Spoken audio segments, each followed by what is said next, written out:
বাংলাদেশের জনসংখ্যা ১৬ কোটি ছাড়িয়ে গেছে। বাংলাদেশ পরিসংখ্যান ব্যুরো বিবিএস প্রতিবেদন প্রকাশ করে জানিয়েছে, পহেলা জানুয়ারি ২০১৮-তে জনসংখ্যা দাঁড়িয়েছে ১৬,৩৬,৫০,০০০। পাশাপাশি মানুষের গত আয় এক বছরে ব্যবধানে বেড়ে দাঁড়িয়েছে ৭২ বছরে। দুপুরে এই প্রতিবেদন প্রকাশ করা হয়। এ সময় পরিকল্পনা মন্ত্রী আ.হ.ম মুস্তফা কামাল জানান, ২০২০ সালের মধ্যে বাংলাদেশ মাথাপিছু আয়ের দিক থেকে ভারতকে ছাড়িয়ে যাবে। চলতি অর্থবছর শেষে প্রবৃদ্ধি দাঁড়াবে ৭.৮%। বিস্তারিত মেহের মনির প্রতিবেদনে।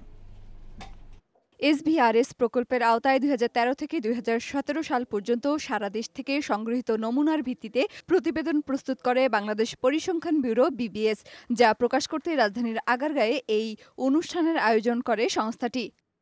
প্রতিবেদনে জনসংখ্যা, জন্মহার, মৃত্যুহার, বহির্গমন ও আগমন, বিবাহ প্রতিবন্ধিতা, জন্ম নিয়ন্ত্রণ পদ্ধতির ব্যবহার এবং এইচআইভি সম্পর্কে মানুষের ধারণা বিষয়ে প্রাপ্ত ফল তুলে ধরেন প্রকল্প পরিচালক এ.কে.এম. আশরাফুল হক।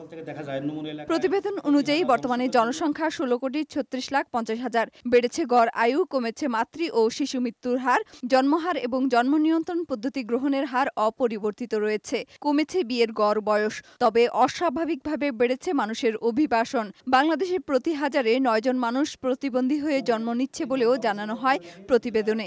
প্রতি হাজারে প্রায় ৯ জন মানুষ কোনো না কোনোভাবে প্রতিবন্ধী। মহিলাদের চেয়ে পুরুষদের মধ্যে প্রতিবন্ধীর হার বেশি, অর্থাৎ মহিলাদের চেয়ে পুরুষরাই বেশি হারে প্রতিবন্ধিতার ঝুঁকিতে আছে। অনুষ্ঠানে পরিকল্পনা মন্ত্রী জানান, বাংলাদেশ বিভিন্ন সূচকে এগিয়ে যাচ্ছে। আগামী ২০২০ সালের মধ্যে বাংলাদেশ মাথাপিছু আয়ের দিক থেকে ভারতকে ছাড়িয়ে যাবে বলেও প্রত্যাশার কথা জানান তিনি।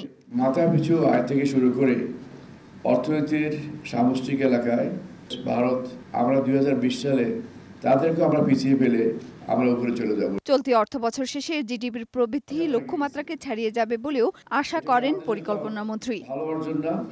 মেহের মনি, বৈশাখী সংবাদ, ঢাকা।